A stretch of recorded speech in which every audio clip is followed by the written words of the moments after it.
Hey guys, what is up? And today I want to explain a bit of the development center to you. Now, I will kind of go in depth for this, kind of explain a lot of it because it's still a relatively new feature, kind of ironed out a bit this year. No real major changes, but a lot of people still don't quite get what it does. So that's what I want to try and talk to you about today. So you see, playing as Liverpool here. Got some youth players out, and I want to explain like the process that led me to loan them out, and I want to explain how they're doing, how to know if the loan's working out, and kind of go from there. So if we go on this page here, the first sort of things you want to look at is the teams in which you loan them out to. Okay. Now a lot of this will depend on the player's ability as a whole. So, for example, I've loaned Williams out here. I look at his stats and it's not quite good enough to get on my first team. It's like a good little fighter for my bench, but not quite there. So I look at him and I think, you know what? I think he would be a good sort of top tier Premier League footballer. Okay. Or at least a substitute for them, which is what's happened at Wolves. You know, he's getting some sub appearances. The loan hasn't quite worked out. I think a lot of this is because I did actually ask for him to be a first team, and they've just not done that, which can happen. And in January, I'll probably just take him back. So that one's not quite worked out. As you can see by this graph, it's not gone too badly, but it's not done as well as what you'd like. Okay. Let's see. I want to find someone that's kind of a bit off what they should be. Here you go. If I check like lists, this would probably be here we go. Wait, where are Ipswich? Nah, Championship, but not doing very well. See, a lot of them are kind of loaned out to like sort of correct tier clubs. Like Charon. Ooh, the Championship. Thomas Hill? Then you seem to be doing alright. But anyway, essentially what I mean is, let's say Ben Woodburn here. He's currently playing for Huddersfield. Huddersfield are in the Championship. And when I look at his stats, it kind of screams Championship player to me. Now, had I loaned him out to a League One side or a side of, you know, around that sort of level, he'd be a big fish in a little pond and he just would not improve. For your players to improve, you need to have them in and around good players, or at least a competitive league, which is why quite often when they reach the under 23s, you kind of want to do something with them. What I want to go on to next is the progress thing. So you can check this every so often. I usually say it's a good thing to check every month. And you can see kind of how everyone's getting on. Now, if I look at Leighton here, he's been on a steady rise up the whole time, so I am happy with his loans. 20 goals is absolutely amazing, I must say. I know it is only in League 2, but that's still very good return. He's never going to play for me, don't get me wrong. But it's one of those things. A player that might play for me, though, this lad here, once again, steady rise up. Now, he's been up and down, this lad, Billy. And whilst, yes, he's currently on the up, it's something you want to keep your eyes on. Same with ones that have started to dip.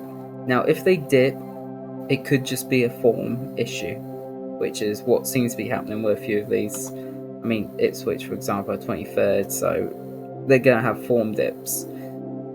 If that continues to happen, let's say saying more or less like Dembele here, where it's been a consistent dip, you kind of want to cut that loan short, try again elsewhere.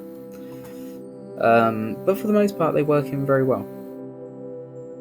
You want to check how many appearances they're having. I have just loaned Glad out here, but the rest of them have been loaned out all season, and I'm going to think of taking them back because, plain simple, they're not getting enough playing time. I need them to have playing time, and you need your players to have playing time. Average match rating, that's always a good little thing to look at as well. And it's not looking good for Nico here, and he is someone I want to try and bring into a squad, but it's probably going to have to be another loan until he does really make that impact. Now, if I go back to Nico here, you'll see that last season he played a bit part for me, which is as backup to Trent, because I didn't really want to go splashing the cash. You know, I always like the first season just to see how the team feels and kind of go from there. So he played fairly well. I mean, 6.9 as a substitute, not bad. I was quite happy with that. But I retrained Oxlade-Chamberlain to play in that same role, and to be fair, Oxlade-Chamberlain is actually really well suited. So I sent him out on loan to Wolves because, well, how old is Oxlade-Chamberlain now? I'll just show you quickly for the role that I want him in. I mean, look, he's pretty decent for that role. He's 28. He's not going to last too many years. So if I can start to get Nico introduced into that role, because he won't take over Trent, that would be brilliant. Another good player, actually, if I go loans, Curtis Jones. Now he's really come into.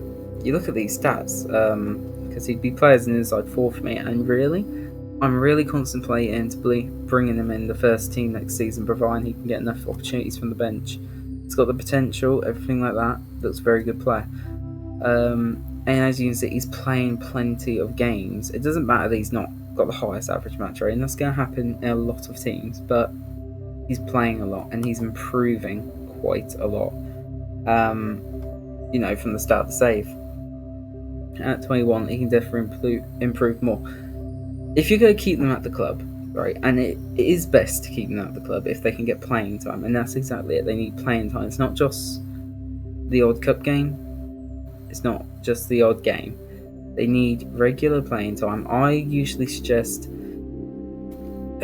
your substitutes need to play nearly every cup game. Some of your Champions League games, if you're in it, and get a few substitute appearances plus some first team games in there. Essentially, they need to be playing quite a bit. If I use someone this season, who have I got as a youngster? I've not really been using it. We'll use Mendes here. Okay, as you can see, he's developed really well. You know, really good player. This season alone, he's played 18 games for me. In all competitions, he's played 28 games.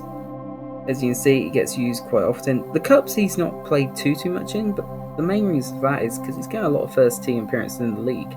It depends on the opposition. Now, you need them to be playing decent enough opposition to really improve. How is he actually? You know what? That's one thing I haven't checked, is how he's improving. Is it on the screen? Progress? There we go. See, look at that lovely little progress line since he's come into the club. He's played plenty and he's just improved so much.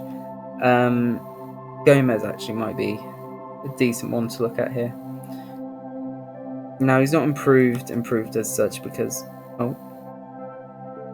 Okay, if we look at history, he's played 12 games. He's only played 23 in all competition. You'll see he's played much more cup games, not as many league games. A few internationals actually as well. Now, he's not improved as much, but he has still improved. And that's the main thing. As long as they're improving, that is the main thing. Let me show you someone that's not been playing for me. Matip, he's been my 4th choice centre back. He's hardly played, and you can really look at that ability starting to really go down, and that's not good. Obviously, it's fine for me because I've got no intention of using him. I just want to have a good 4th choice centre back. But that's what can happen to your youngsters if you're not using them. I'll say I'd stop using Donnarumma here. I've got them all free and just haven't used them. To be honest with you, I just want to try and get him sold. He doesn't want to go at the minute, but he's going down there. Let's try and see. This guy needs to be playing more, but he's playing just enough to kind of keep him afloat at the minute. All competitions, 28 games. Oh, see, that's done a few more than I thought. Bear in mind, not all of those for me. So if I can't get rid of those, yeah, he's not played super amounts of football, but he has played, and when he has played, he's done quite well. So you'll see his ability has helped up there. Let's go to that. He has dipped recently, but that's simply because he's not been playing. Oh wait, that's the wrong player. I was about to say, I swear he was going up. No, still, I tell you what, you have no idea how many times I'm playing again. I get these two mixed up. It is terrible. But because he's young, he's still improving, which is really, really nice. So essentially, to kind of summarize it, if you can play them from the bench as an impact sub for your cup games, some of your Champions League games, essentially try and get them to play at least 30 to 40 games a season. Keep it, okay? If they're not quite good enough, just loan them out to a team in which they should be playing. And another good way to check this, actually, if I clicked on Matip, say I was going to loan him out, okay? Go to your pros and whatnot. On here, somewhere, there you go, current ability. Now this will be, I believe, on every single player. Current ability, good player for most Premier League sides. So I would like to loan him out to a Premier League side. If he gets loaned out to any lower division, that is not good for him, okay? Let's try it with a youngster now. I'll go to a youngster, okay, coach summary. There you go, currently operating at a Premier League level. So he needs to be playing in a Premier League team, no division lower. I should recheck some loans actually. Let's find a pretty decent loanee that's playing in England currently. Wolves, Nico Williams. So see, he's playing for a team that is kind of better, which does give him better training facilities. That's another thing, you got to look at their training facilities and whatnot. And he's getting some decent game time, but not quite enough. He would probably be better playing off every single week in a championship side. Okay. Personally, I thought he was more suited to Premier League, but then I suppose that's me in the wrong. So yeah, clearly don't listen to me. I have no idea what I'm talking about. Southampton, it's got to be a Premier League player, surely. There you go. Currently operate at a Premier League level, which is why Curtis Jones is developing so much better, and his development has been absolutely outstanding. Absolutely. So I hope this has kind of helped. Try and clear it up a bit. I know it's been a bit of a long one. Just kind of ramble on, really. But yeah, let us know what you think to it. Stay safe.